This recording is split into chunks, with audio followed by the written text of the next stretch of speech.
Welcome, and you are at the CCC. Where there are no outside issues. My name's Anthony. I'm a 7th-year doctoral student in clinical psych, another bozo on the bus, an addict and an alcoholic, and I care about you. Yes, and I'm LouiLou. My pronouns are he and him. I'm a former Miss Castro Country Club. I am in recovery for alcohol and crystal meth, and I am always in search of balance. Yes, and each week we will provide and create a brave space where we can engage in conversation around the topics of recovery. Our intention is to hold and inspire better spaces for more people in recovery by tackling issues sometimes used to separate us. But before we do that, please like, share, comment, and rate this episode. Rate this episode. Rate. And now, the disclaimer. The views, thoughts, and opinions expressed on At the CCC are ours alone. We do not represent anyone but ourselves. The material and information shared here is for general information purposes only. In other words, we are just friends behind a mic here to entertain you. Having a kiki. Having a kiki, presumably. How are you, Louis? I'm good. How are you doing? I love it. I'm falling apart. Exactly. Dun, dun, dun, dun, dun, dun. Yeah, if you don't know, so I think that we're both all bubbly because it's Virgo season. It is Virgo season. Yes, we both had birthdays last week. We did have birthdays last week. Mine was on Monday and his was on Friday. It was 9/1. Yes, it was lovely. It was. Did you do anything special for your birthday? A whole lot of nothing. I like to do nothing on my birthday. Oh. I like to do nothing. I prefer, I don't know about you, but I prefer not to be the center.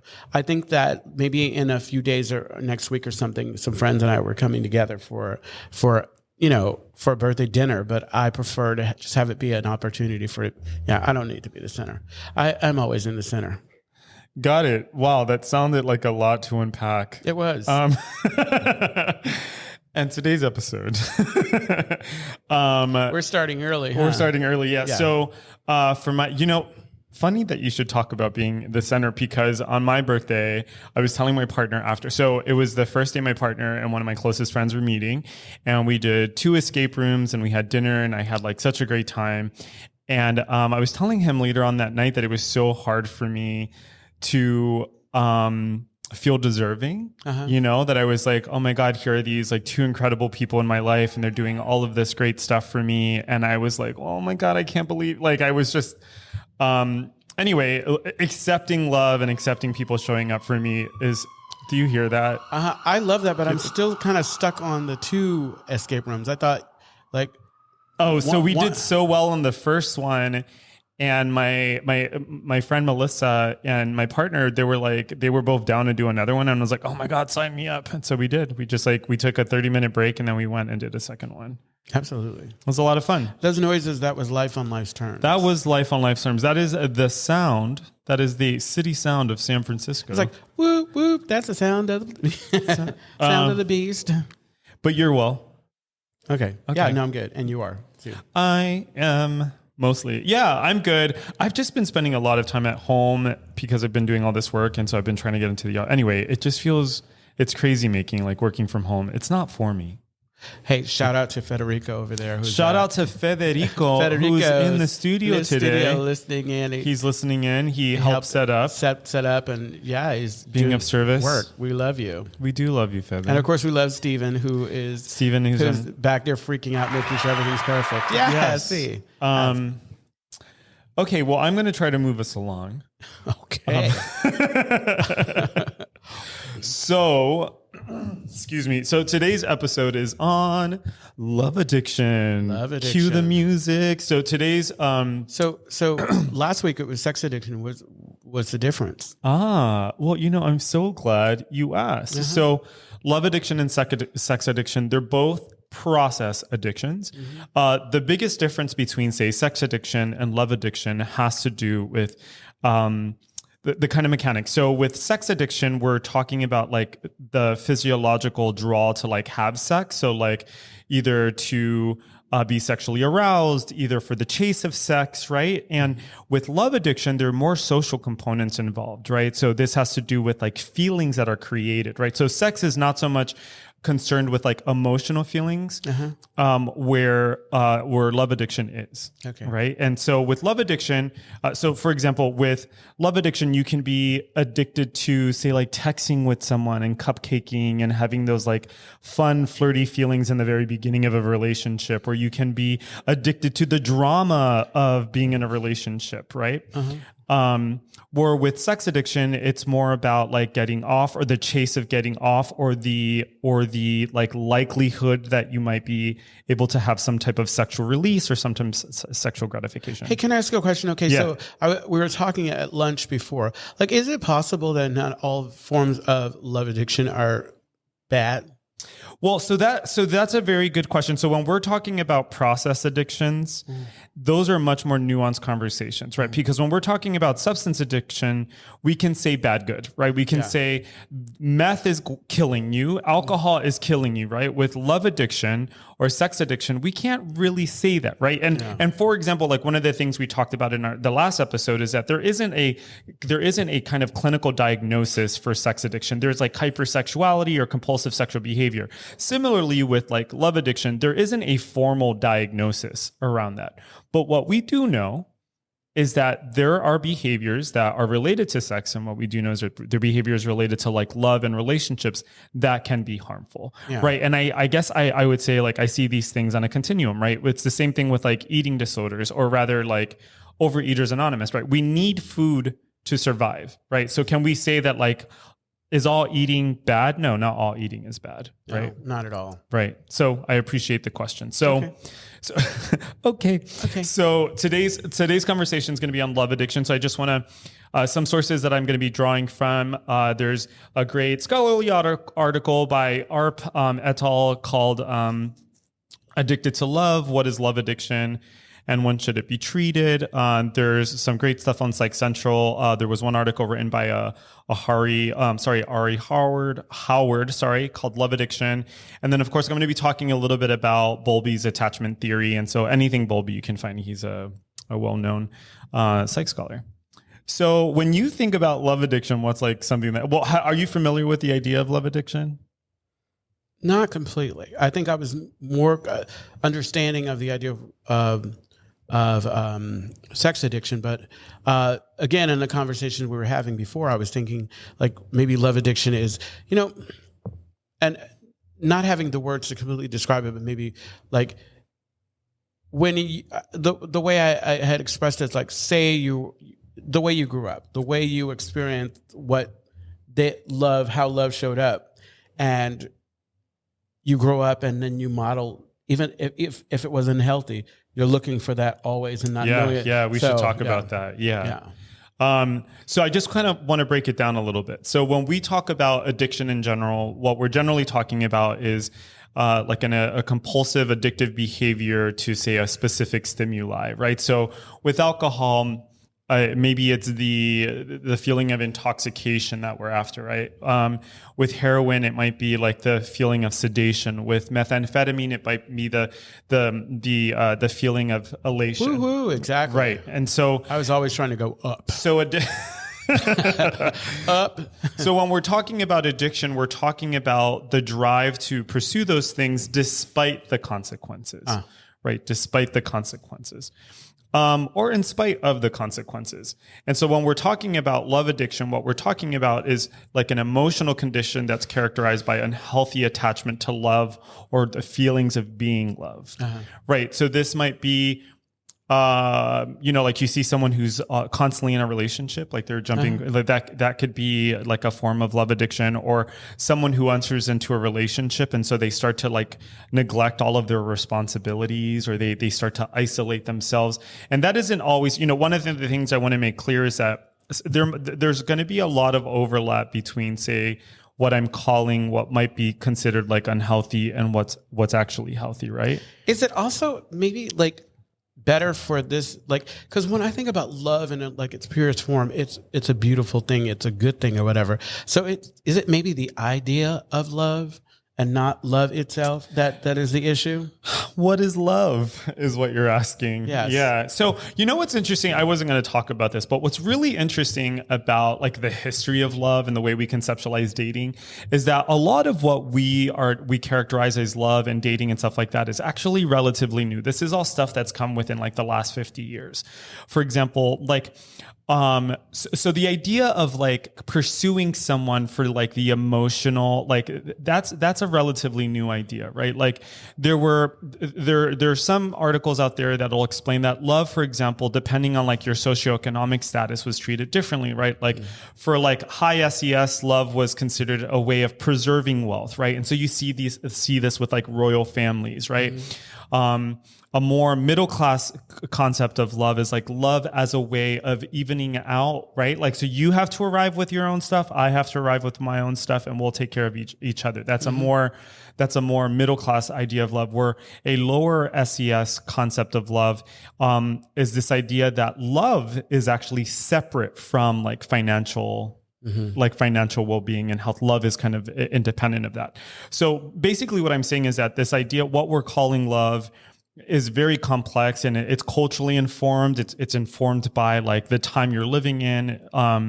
It's also defined by like the like microcultures, right? So like I may be Puerto Rican, but I'm a gay male who was raised in the United States who lives in San Francisco, right? And so there are ways that like my idea of love might be informed by all of those things. Wow. It's like, so what you're saying is that this might be a conversation we have to continue. Yeah. So, I mean, I know sometimes I think about like the topics we take on and I'm like, wow, this could be an entire series, you know? Oh yeah. But so, yeah. So when we talk about like substance addiction refers to like the compulsive use of substances like alcohol or drugs and things like that, where with love, we're talking more about like feelings and people and relationships. Okay. So I guess one of the things I think about is like newcomers, when they come into the rooms, and you find what happens sometimes with newcomers is they end up in relationships quite quickly. Oh, absolutely. Or they end up in like romantic entanglements with people. And when I say newcomers, I mean people that are new to recovery. And I think there's a reason why that happens. What do you think? Well, I mean, it's the same reason why like someone would develop an unhealthy attachment to their sponsor, because all of a sudden it's like, you know, if you've never experienced somebody treating you like, you know, someone who is worthy of love or worthy of respect or whatever, all of a sudden it's wow. And so it's like, and also if that's how you were rolling and operating before, and you were still using the same kind of tools that you had coming in. I mean, because like, I have a friend in the programs he's getting better now, but he was using what he knew, you know, and what he knew was getting into these situationships to further his whatever. And I don't know. Yeah. So I see this, the way I see this is like when I got sober, right? Like what happens with a lot of us, but I'll speak for myself. When I got sober, you take the drugs and alcohol away, and what's happens? You're left with like pain. Like you're left with pain. You're left with all the fucking like thoughts from childhood. Like you're left with all this stuff, and all this stuff starts to boil up. And so my first goal, like when that's happening, maybe not consciously, but it's like, I don't want to feel this. And so a lot of people will do different things in early recovery. They'll maybe start eating a lot, or they'll start drinking, not drinking. They'll start eating a lot. Some of them do. What happens is one of the things, so you're not eat, or they'll spend money they don't have, or they'll find themselves acting out in sexually compulsive ways. Yeah. And some people, if they're not acting out sexually compulsively, they might do it in relationships. They might find themselves in romantic entanglement. So it's not uncommon, for example, for people in rehab to start establishing relationships with each other, you know, or you see that in early recovery, like where people will come into the rooms and like they're basically out seeking, you know, like who's attractive here, right? And it's just, on one end, that's normal, that's natural to find people attractive, and on the other end, there's a way of getting high off of the chase or off of the relationship. Yeah. You know, I have a friend recently who told me about a recent indiscretion. There was a bit of infidelity, and by a bit of infidelity, I mean a lot. a lot of well, I don't want to I'm being careful because I don't want to spill anyone's tea. So I'm sharing in a general way that this person did something that they weren't proud of. And when he was describing the situation to me from the outside, I was thinking, bro, this is not because you were really into this person. It's because you wanted to get high. Yeah. And you haven't been using or drinking or anything else. And this person basically waved their dick in front of you. And you like, it was just, you were like, it was euphoric, not just like seeing his dick. Well, I don't even know if that's actually what happened. I know there was the thing that happened. I'm not going to describe. You know what? I like to show my dick. I'm sorry. Yeah. Consent's important. Exactly. So, but thank you. That was really good timing. Mm-hmm. But basically what ended up happening is he found himself in this situation where he was driven like by like the sexual attraction and like the fantasy. And what ended up happening is he messed around with this guy. After he was done, he felt incredibly guilty. Uh-huh. And then the following day, he was texting this guy. He was blowing up this guy's phone. Oh. And I was like, this is what I mean, dude. I'm like, this is addiction. It wasn't him. Like, yeah, whatever. You like, in the grander scheme of things, yes, you cheated, but like that's not what's happening here. What's happening here is that you are in early recovery, you are in a committed relationship, and you were in a vulnerable situation where like it was another way of getting high. Yeah. Right. And so he started describing to me like blowing up this guy's phone or wanting to like, not blowing up his phone, but wanting to blow up his phone and like wanting to do all of this stuff. And he was like caught up in all of this. Meanwhile, he's in a relationship, right? He doesn't know that guy from a can of paint, right? But it was the fantasy that he was drawn to. And we see a lot of this, like we see a lot of this in like unhealthy, abusive relationships, right? So you'll have someone, for example, if you find yourself like drawn to someone who like is sending you mixed messages or is like making you feel shitty about yourself, like that draw is kind of connected to all of that stuff. Yeah. You know, and we'll talk a little bit about anxious attachment in a bit. You know what it sounds like to me? What? Okay, so early recovery, especially, 12-step or early recovery at all, like unless you are absolutely vigilant, there's going to be expected some cross kind of like, or some changing of our addictions. Because it's like, like I was saying, my addiction is really insidious. And like, if I'm not acting out in the way that is obvious, it's going to show up in more subtle ways. And hopefully I can address them before they get out of hand. Yeah, of course. Yeah, of course. The other day I was at a brunch and I had an unfortunate conversation with, actually, I'm going to reserve that comment because if you want to hear more about that, hit me up on email or SpeakPipe. I don't even know if we tell people about that. I'm not going to talk about that conversation. I know. But it was an unfortunate one. I'll just say that much. But so there are similarities between substance addiction and process addiction. And one of those similarities is that, like I've talked about before, there are similar like dopamine pathways that are activated when you're engaged in those kind of behaviors. And there's also kind of like the emotional, like void filling or escaping reality, like though it has that kind of texture, to it. So, yeah. So, we see people. I love that. It has that texture. Yeah. It has that bumpy, groovy feeling. Yeah. Where you're like, this feels familiar, So I want to talk a little bit about like, attachment styles. And this is a la Bowlby. So I'm going to talk specifically about like anxious attachment and how it might relate to love addiction. So there are there's believed to be 4 different attachment styles. There's secure, avoidant, disorganized, and anxious. Right. And the secure attachment, like say the secure attached individual is the person who, they're able to be apart from their partner and not believe that their partner isn't going to return. This is someone who they don't see like hiccups or upsets in the relationship as like apocalyptic. Like that doesn't mean the end of a relationship. Where you might have like an anxious, preoccupied person who might feel like insecure or is constantly seeking validation or feels very uncomfortable when they're away from their partner. They might think that their partner is cheating or lying. The avoidant partner or the avoidant person might might actually be turned off by someone expressing interest in them, right? They might like recoil as if from a hot flame. As if from a hot flame. They might recoil when someone actually shares like mutual interest in them, right?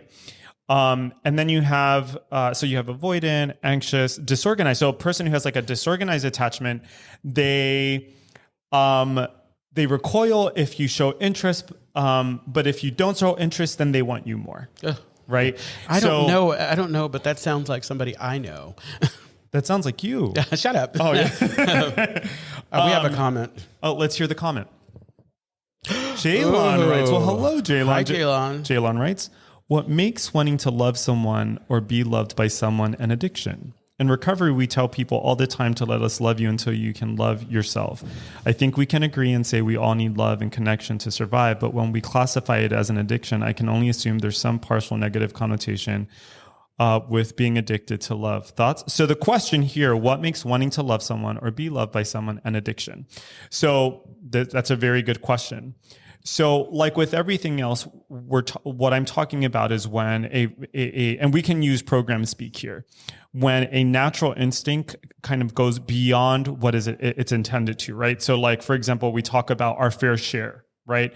So it's an addiction when we go beyond our fair share. When, for example, let's say Louis is my partner and Louis has to go on a business trip, right? I'm probably going to hook up.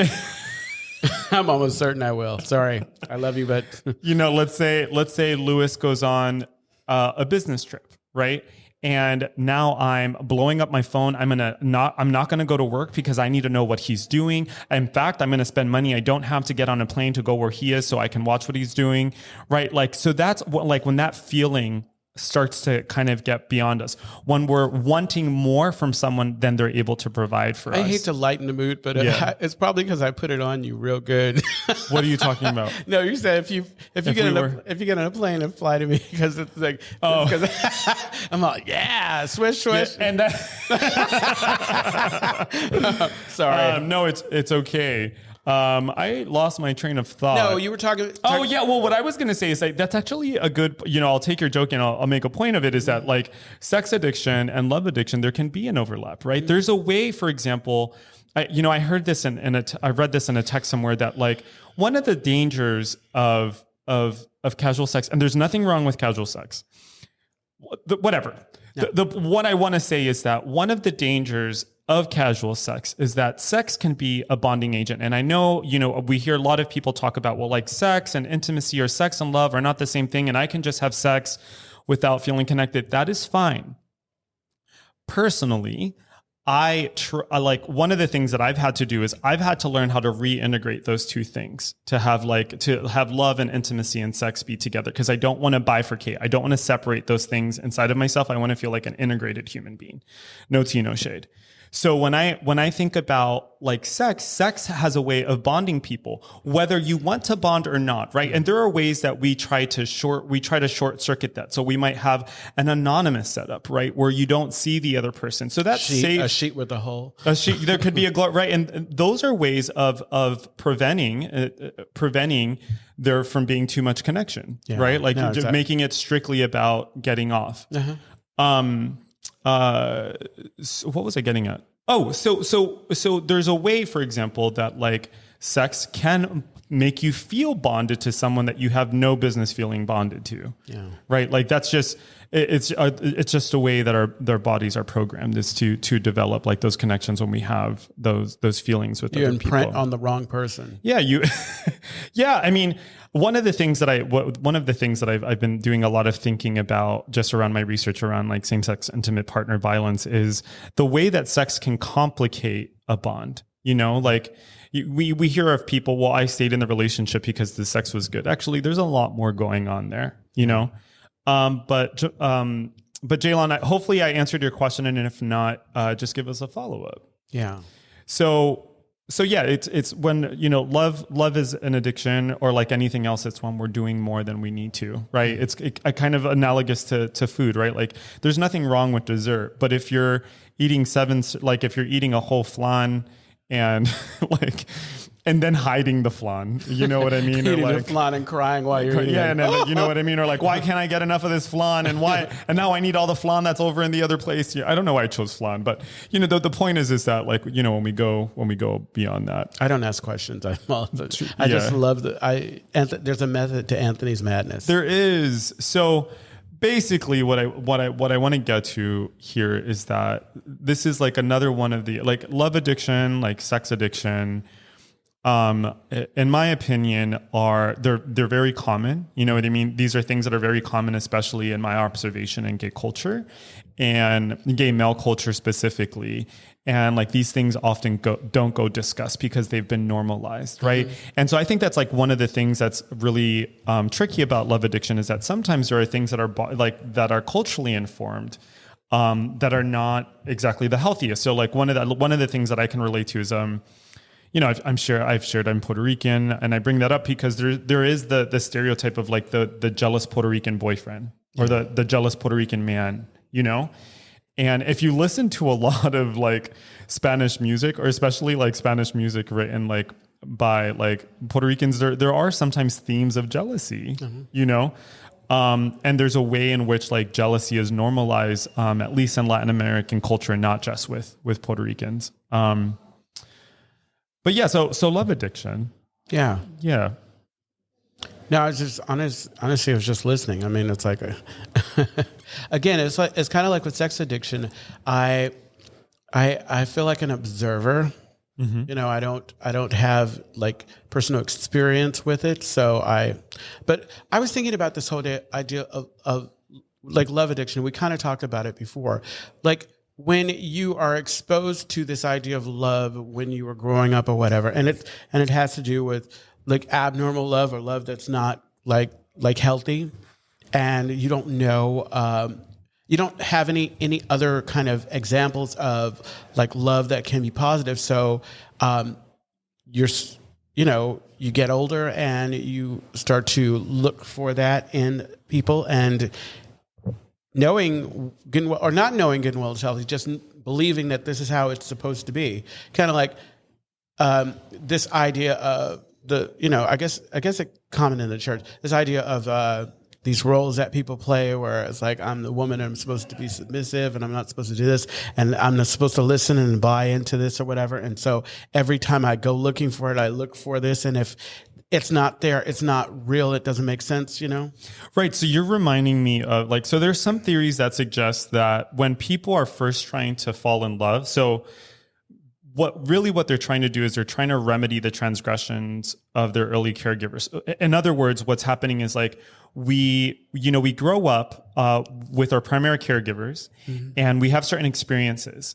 And sometimes what happens in those experiences is that we're traumatized, mm-hmm. right? And so there's some theories that say that what happens for a lot of us when we're first trying to fall in love or find love is really what we're trying to do is we're trying to correct the wrongs of our early primary caregivers, or we're trying to reconcile the anxieties that were caused by our primary caregivers. So what ends up happening is that we enter into relationships with people who are very likely to re-traumatize us. And the reason why we do this is theoretical. The reason why we do that is because in those relationships, what we're trying to do is we're trying to correct it. We're trying to have a new experience. And what ends up happening is that we sometimes don't get that new experience. And so we find ourselves in another relationship that looks like the last, or we find ourselves in another relationship that looks like the last. Right. And so there's this way that people get stuck into this cycle. And often what people are calling love, or the feeling of love, especially like in situations that are very hurtful, is actually anxiety. Yeah. You know, there's this like romanticizing or sexualizing of anxiety, right? And one of the things that was like profoundly impactful for me when I was in therapy is that there was this one time I was dating this guy. I almost said his name. I was dating this guy, and he was horrible for me. Like would occasionally reply to my text messages. We had like, we were hooking up a lot, but like he was only kind of available, right? And I remember thinking to myself, oh my God, I'm in love with him. But I remember having that feeling often, like with other people. And I go, what the fuck is this? And my therapist says to me, what does your love, what does your love for God look like? What does that feel like? Your sense of a higher power? And I go, oh, it feels, it's fulfilling, it's whole, it's It's all of these things, right? And she goes, okay, now let's take this guy and how close or how far is he from that? And when she did that, like I had this template in my head. And so she put her hands out like this and she goes, okay, here's your sense or connection with like a power that's greater than yourself. And then you have this other person. And ever since then, like I'd been able to like properly categorize my experiences. Right. And so I had to get out of this cycle of being drawn to the wrong people, I had to learn how to be attracted to healthy qualities because I was very attracted to people who like made me feel disposable, One of the things that I think happens with a lot of people is that they might walk around with like fucked up ideas they have about themselves. Yeah, exactly. And what they're subconsciously doing is they're subconsciously seeking people who confirm those thoughts. Yeah. Right. Well, I think we're always doing that. Yeah. Exactly. Yeah. It's kind of like taking poll. Like, yeah. Yeah. Yeah. And that can be, and that is part of what can be part of like the addictive process. To go back to Jaylon's comment about this idea in 12 steps specifically when they say let us love you until we love ourselves. I think what it is we come in with these warped ideas of what love is, and we bought into, and I think we have to practice some honesty, open-minded, and willingness. The willingness and openness are super important, and it's about like maybe putting our ideas on hold for just a moment and just letting people through their actions show us what love is. I think that's in my mind when I think about loving you until you can love yourself, until you can understand what self-love maybe actually is, until you can love what it really is to love someone else deeply and not have it be, like you said, anxious or, Mm-hmm. Yeah, I think, one of the things that I want to make clear that I've talked about, and I talked about this when we were talking about sex addiction, is that one of the things that I don't want to do is I don't want to pathologize what could otherwise be considered normal behavior. Yeah. Right. And by pathologize, I mean, I don't want to say that it's like a sickness or there's something wrong. Right. But what I want to do is I want to offer information, and what people do with that information is up to them. We want to normalize talking about it. Yeah. Normalize. Not just finding a nice little covey or like you say, container to stay in. But I think there is nothing wrong with, constantly having conversation, checking temperature, checking motives to see where we are. Yeah. Well, you know what? You know where I want to take this conversation? Where? One of the things that I've been thinking about a lot recently, I've been thinking a lot about the psychological well-being and health of gay men. And how, the other day I had this conversation, I'm going to avoid the details, but I was having this conversation with people, and they were talking about like what they perceive to be gay cultural norms. Oh. And one of the things that I thought was, oh my God, this is so toxic. Like, who is telling you this shit? You know what I mean? And why are these beliefs that you hold, Why is it that like, that conversation, especially when it comes from certain type gay men, like when certain type gay men says the gay culture is this and this and this is why I don't spend time with the gay culture or whatever. Yeah. And I always say, it's like, look, I have not met all gay men. So I don't know how all gay men function. Right. Like, yeah. I wish you were there. I wish you were there. So that 100%. So I was sitting there and I was thinking to myself, we don't all think this way. No. We don't all function this way. And then I was thinking to myself, oh my God, in 10 years, you are like, I was anticipating, oh my God, if like these are the beliefs you hold right now, in 10 years, you are going to be suicidal. Yeah. Like there was just this like very kind of doom and gloom perspective that I've actually seen in some older gay men, Yeah. Oh yeah. But I was just thinking about, the way that certain things have been normalized. But also, this is the other thing, but also, there are these, there was a while ago, someone was talking about like hookup apps, and their whole perspective of like gay culture and gay men was hookup apps. And I was like, I had to remind that person, not everyone is on there. No. There are plenty of people that are not on there. And it sucks when I look for somebody who I was hoping on and they're not. Yeah. And not everyone on there is behaving the same way. Not at all. You know what I mean? Like not everyone is on there doing the same thing. the point that I'm like wanting to get to here is that there is this way that there are things that go unchecked. Yeah. You know, there are a lot of like toxic behaviors that that kind of get a lot of attention that are not representative of the entire like human experience. I've been thinking a lot about older gay men these days. You know, we are an inclusive podcast. And the reason why I'm talking about gay men is because my research focuses on gay men specifically.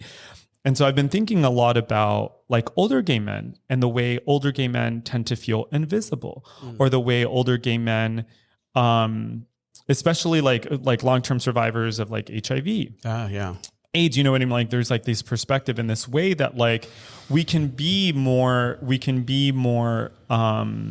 unified. You know what I mean? We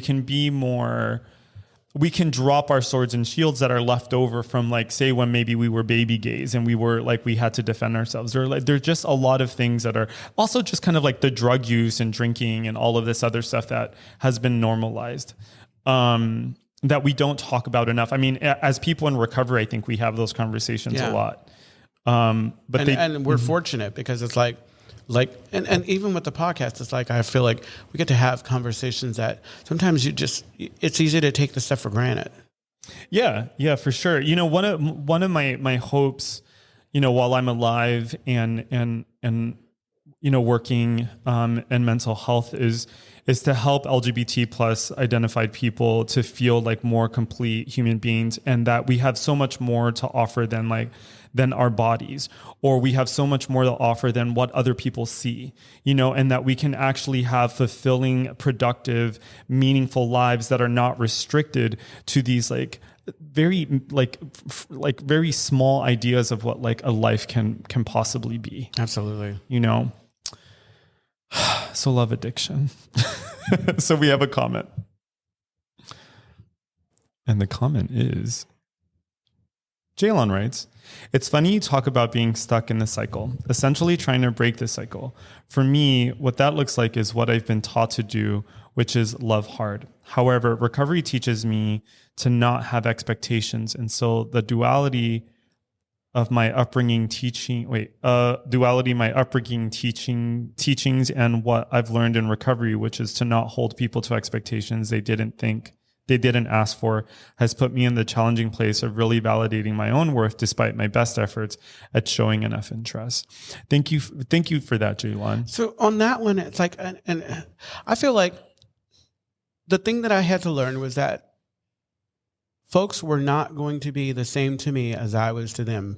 And it wasn't a bad thing. Right. And I wanted to be true to who I was. So if I'm going to be this person that loves hard, I'm going to be love hard, but be mindful of the fact that this is how I'm doing. It's kind of like with work. I have a certain work ethic. I like to work a certain way. And when I'm at my best, meaning spiritually sound or whatever, I'm reminded that just because the person is not working the way that I'm working does not mean that they're not working. And if I pay attention to that, so I think that like best advice that I got when I moved to San Francisco is just don't have expectations for people because they'll probably let you down. That's it, plain and simple. Yeah. But again, I think, Jaylon, it's like you love, and you love the way you love, and it doesn't diminish or anything if the person doesn't reach that. I think that we all do what we can, and I don't think it. I think that. Yeah, I smell a "What Is Love" podcast. I know episode. Exactly. Actually, for real, I think we should talk more about like what is it that we're. That's important too, because it's like I think that the three of us, I'm including Jaylon and anybody else in here, we're all going to approach this based on what we believe love is, and so it's like it's going to have more significance or less significance depending on how we feel about love, and for me, like, because I also like to think of my higher power as love, as pure, and love doesn't look the way it did when I was growing up. Love is like, love is all those things, messy, unconditional. It is, love to me is direct. It is me not bullshitting you. It is me telling you my truth and trusting that you'll be okay and not run away from me.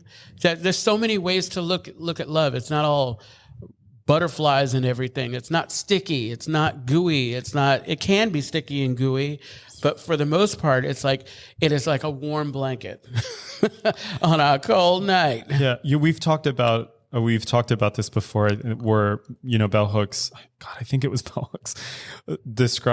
She talks about how many of us growing up, we weren't loved, but we were cared for. Ooh, I've been talking about that a bunch. We were cared for, and that love is really like the wanting to uplift and support and the spiritual kind of cultivation of a human being. There's so many different ways. That made it to my gratitude list. Is that right? Yeah, my intentions wanted to lift. I love that. Yeah. Yeah. The other thing, my partner and I, we've talked about like the differences between falling in love and rising in love, and how falling in love can feel very emotional and uncontrollable. And where is this coming from? And right?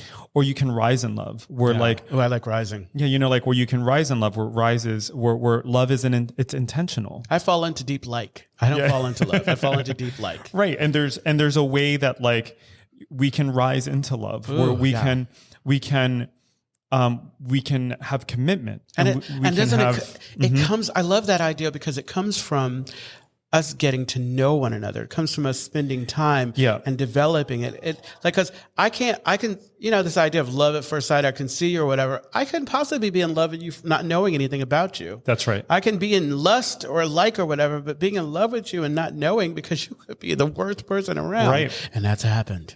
Yeah, right. So in SLA, there's this beautiful line. It's called, I think it's one of the lines in healthy, signs of healthy, recovery. And one of them is that love is intentional. It's an act. It's something that is it's done with knowing presence, as opposed to oh, I just met you and I know nothing about you, but I have all of these feelings, which is actually love addiction. Yeah. We're to be driven, to constantly be driven. You look like somebody I know. Yeah. I have always thought okay, so, and this is just me being all flowery and everything. Love is really not love until you share it with somebody. Mm. I don't know. I found a definition Go for ahead. the difference between falling versus. So rising in love acknowledges that you are your own person within the relationship. You are able to make choices, and so can your partner. Falling in love, in comparison, can be experienced as a process that is beyond the individual's control. And this is coming from, I think it's called Community Thrive Global. You learned something new. Yeah. This idea of rising in love, I really like that. Yeah, and so let us rise in love. Rise up. I'll end with this. I'll end with this, that, when we're talking about any addiction, if we're talking about love or sex addiction, in the end, I think one of the things that is so valuable to me is peace of mind and happiness, and my ability to be productive and present for the people that I love. And if those things are interfered with, that's when I have to start asking myself questions. And it doesn't matter if I'm not able to do those things because of a substance addiction or process addiction. I'm thinking about how do I have a whole, complete, fulfilling life? And if I'm not able to do those things, what is standing in the way? And whatever is standing in the way, never mind what the name is, how can I address it? Mm-hmm. And so The Castro Country Club is a safe and sober community center for all people and a refuge for the LGBTQ recovery community. We provide programs and services that help people change their lives by supporting personal growth.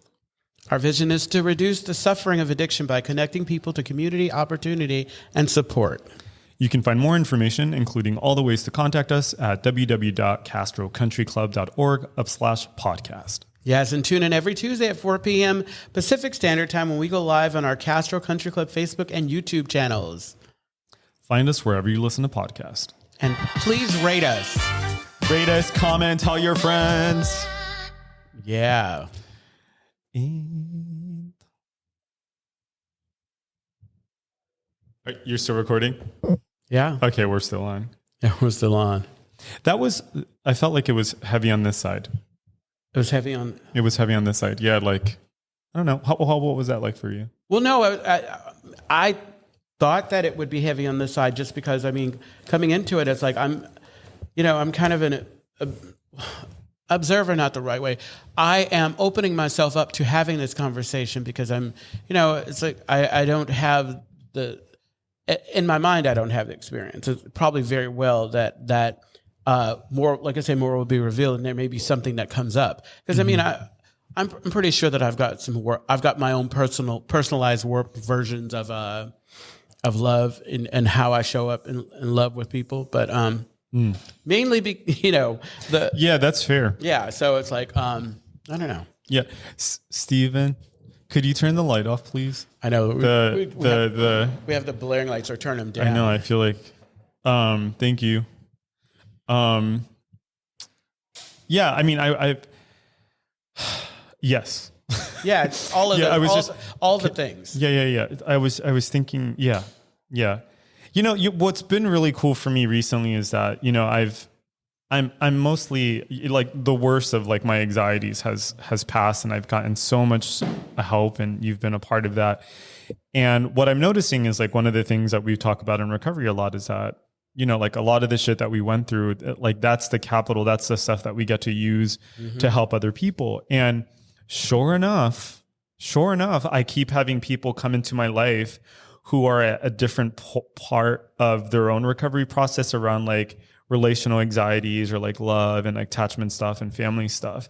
And I have these moments where I'm like, okay, God, I see you. You know what I mean? Like, I'm like, even that, like even this idea, like even my sense of a power that's greater than myself has also been like evolving and changing. And man, that's because we've been working this muscle. Yeah, we have been working this muscle. And so, yeah, it's like, I believe that my higher power is always putting these things in front of me, giving me an opportunity to rise to the occasion, or rise in love, as you put it. But when I'm ready, and you've been ready, and we've been ready, it's like, and it's a beautiful thing when it happens, because it's something that happens all the time with like when I meet with my sponsor and the reading that we're doing. It seems like whatever I'm going through, even though it's not planned, we read it. And then I'm able to kind of relate it too. And so, I think that you're right. We may have to have a discussion about what is love and go deeper about this idea of love, because I think that like for the healing of it, if we start talking about breaking so-called patterns or ideas of what we think love are, so that we're not confusing love with anxiousness or. You know what I meant to say when the camera was rolling is that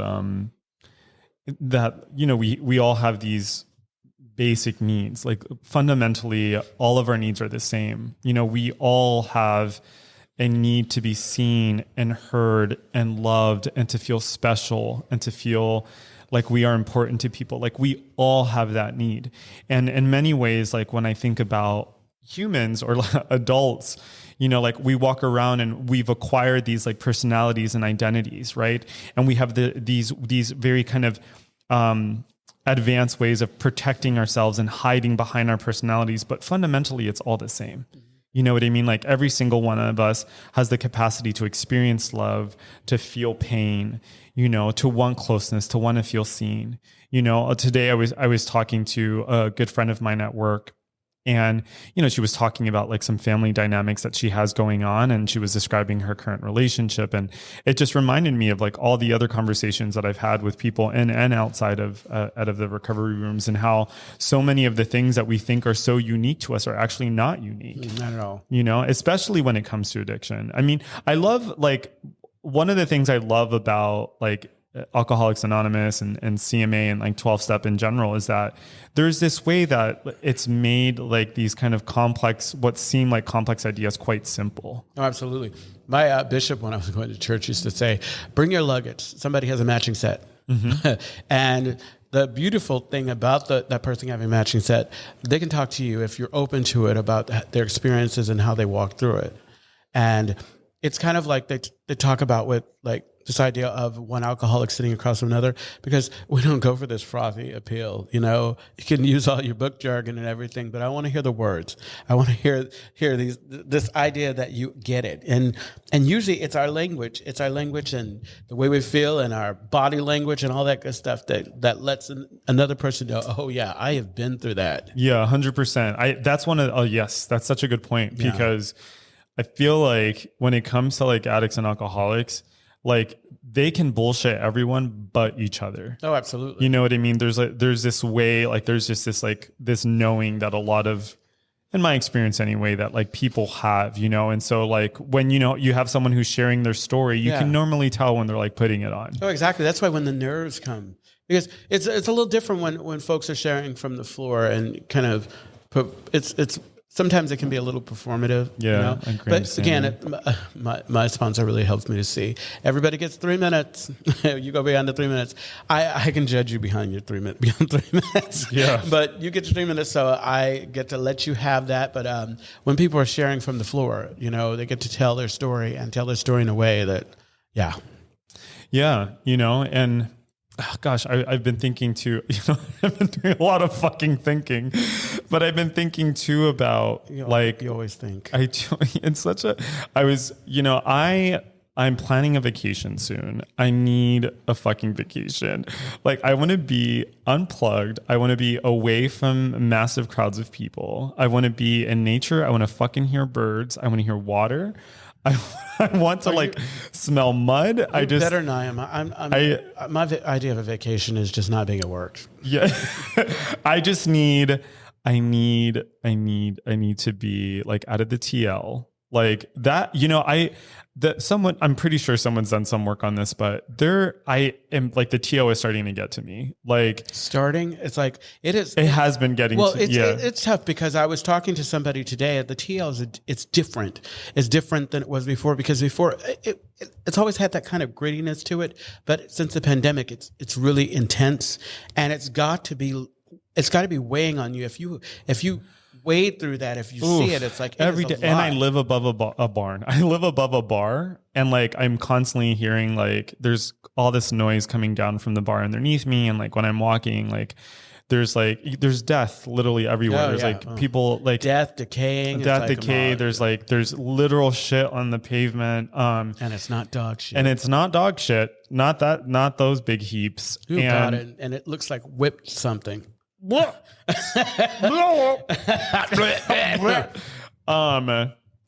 and anyway, I think I'm bringing that up to say that like you need a vacation. I do need a vacation. Yeah, it's been too much time in my head. But also, you know, like this is also the nature of the beast. I feel kind of comforted. I realize we're kind of like diverging from what we were talking about. No, it's okay. This is what the last 15 minutes. It's like, just like, it's an opportunity to kind of talk with one another on air. On air.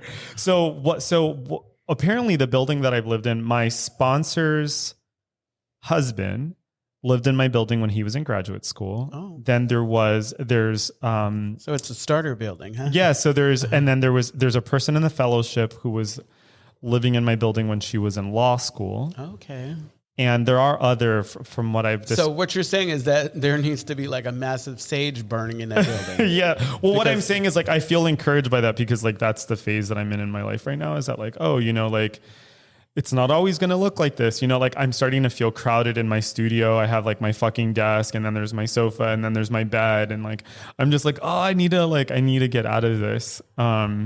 So one day at a time. Absolutely. One day at a time. Absolutely. So yeah, I've been in my head a lot. And what I was thinking about was mortality and death. And so, wow. Okay. Well, what I was thinking about is like the life of, we are an inclusive podcast. I'm saying this again, but my research is centered on like the health of gay men. And I've been thinking a lot about like aging as a gay man, you know, and how that has looked very different over the last 100 years. And if we think about like the aging process as gay men, that is like a relatively new, not phenomenon as in like gay men haven't aged before. Are we aging slower? I would think 100 years ago we were aging faster. Well, what I'm thinking of is that we don't, so like, let's think about what gay culture is now and like we have PrEP, that's revolutionized a lot of things. We have same-sex marriage. And so there's more social acceptance. And so there's also a visibility among us that hasn't been there before. And so with that visibility, right, and with like the community that we have, there's more community that it was, oh my God, I'm like tripping over my words. What I'm trying to say is there's more community, there's more visibility. And so there are these new developmental milestones that are relatively new. Yeah.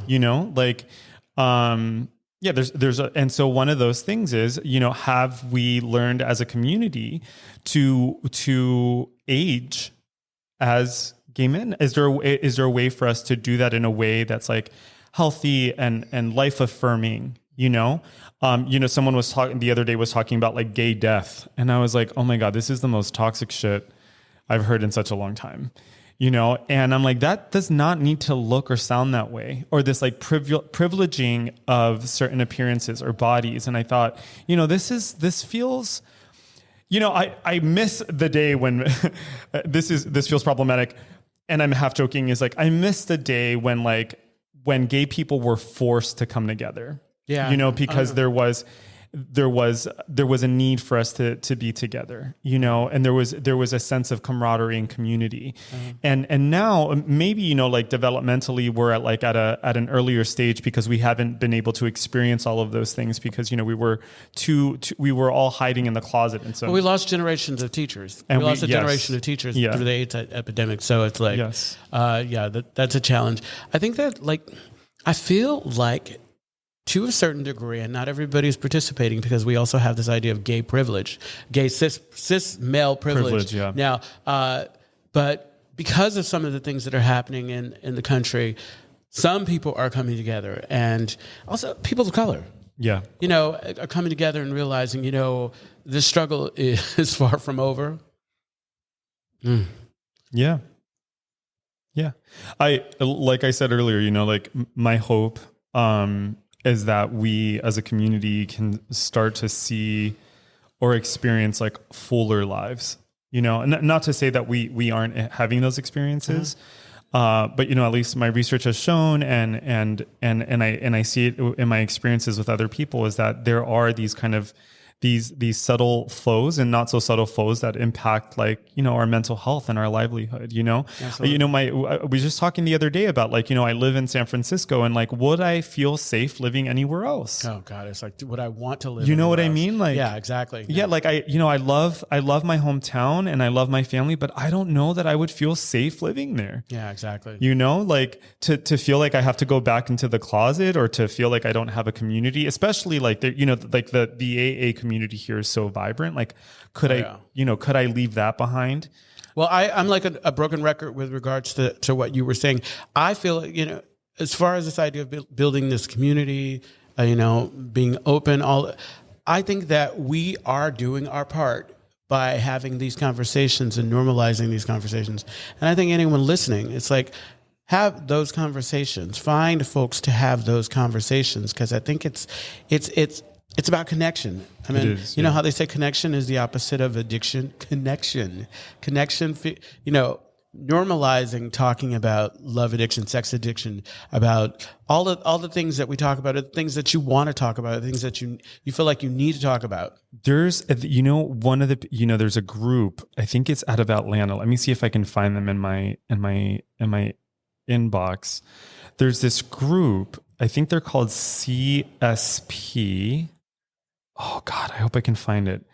But basically, it was this group that was started by these two Black gay men who were in a couple. And what they did is they created a group for other Black gay couples. I love that. And I want to find their name. I want to give them a shout out. I just think they're doing phenomenal work. And I think they embody the spirit of what I'm trying to get at, with respect to healing as a community and coming together and having these conversations and being awake, not woke, but being awake. Being awake, yes. Being awake in a way that drug addiction or all the addictions have pacified so many of us. Gosh, I can't find it, but I think their initials are CSP. Let me see if I can find it. Say something while I do this. So there I was in the middle of Congo. Pounding a See, drum. it's the perfect time. Beating on the drums. We're getting ready to wrap up, so it's you may have to save it for the next time. God, I need to find it. Where is it? Oh my God. It's called Painting with CSP. Okay, I found some stuff. I'm just gonna keep saying this until I find it. They are CSP. Oh God, I'm so sorry. Well, just look them up. Just look up CSP Men of Color. I think they're in Atlanta. They're doing phenomenal work. Praise to them. Wonderful. Thank you. Anyway, Today was wonderful. Today was wonderful. Thank you for being here. Thank you for you. Yes, and thank you, Stephen. You were fabulous. Thank you, Stephen. And the sound effects. Thank you, Federico. Federico did get a lot of work done. He looked like he got a lot of work done. He's got that sunlight coming in. Mm-hmm. And thank you for sitting in and listening to the last 15 minutes of the podcast exclusive content. We love you. Rate us. Come back.